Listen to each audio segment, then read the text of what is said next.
it's about a whole range of people within society. It's set in Britain, in England, which is interesting. I guess it combines his brilliant theatrical mind, great musical mind, with a story which is really visceral. And I think that, loving all sorts of different Sondheim shows, this is one that really, the first time I saw it, really hit me kind of in the solar plexus. And I've never forgotten that experience, and I've wanted to recreate that, I think, for audiences, so that it combines the kind of complexity with the immediacy. Now, I think whenever you revisit a classic text, I think it's our job to try and make it feel like it's written today and speaks to today quite powerfully. And I think the problem with the top hats and the frock coats is that it can make the thing feel distant from us.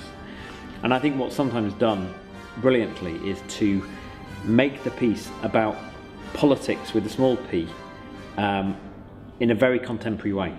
I think this piece speaks incredibly powerfully to us now, today, and so the decision to bring it to a period in time much closer to us, although not the present day, that's what informed that decision. That I don't want people to come and think this is a representation of Britain 150 years ago, because I think the themes and the strands of the story are as much a part of life now as they were then, as they were in the 80s. Part of the kind of excitement of this project is that we're working on it with the Royal Exchange in Manchester, which is in the round, and very early on I was intrigued by the prospect of this show being in the round, having an intimacy that it won't have in the Quarry. In the Quarry it'll have an epic, sweeping quality. It'll be this kind of great big visual feast, I think. Lots of reasons why I wanted to make this my first show.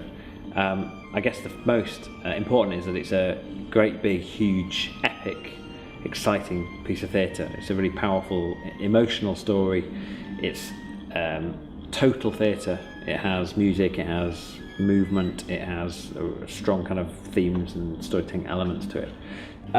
David Brill's approach to Sweeney is a really interesting one, which is that he isn't a monster who's at the beginning of the play. Actually, he is, and we've worked on this quite a lot, that he's actually the victim of a whole series of things which have led to him becoming the man that he is.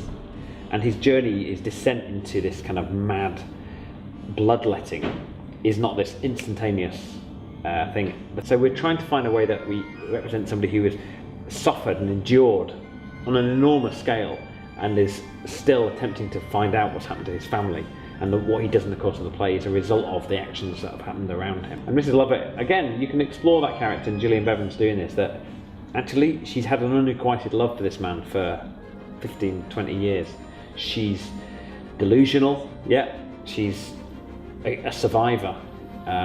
She's admirable in many ways, but she's also got a kind of amorality. She has an ability, part of her survival instinct is the ability to accept things which are morally reprehensible. I think individually what happens probably would never have happened, but together they've got this sort of terrible chemistry. We've got a brilliant team of creatives who are working on it. We've got Colin Richmond, who is a fantastic designer I've worked with before and has made shows at the Westwich Playhouse before. And his work always has a very particular aesthetic, which means it's very detailed, and he creates a world which is true and realistic, but also ever so slightly heightened and theatrical. And he and Chris Davey, who's the lighting designer, and I have worked together on a number of shows, and so that's a very strong visual world that we're going to create. We've also got a brilliant music team, David Shrubsole and George Dyer, who have both worked again at the Playhouse before on shows like Martin Gare and Annie. So I think between them they've got a brilliant range of experience of how to make every moment count. So I think that what it should deliver for a Sondheim fan is something they know and love, but very fresh, very vivid, very alive, in a way that makes them have a kind of fresh perspective on it. If you don't know anything about Sondheim, if you love big musicals that kind of deliver spectacle, then I think it will certainly deliver that, because I think it's a really rich story that gets you, grabs you, takes you on a journey and then dumps you at the end of it.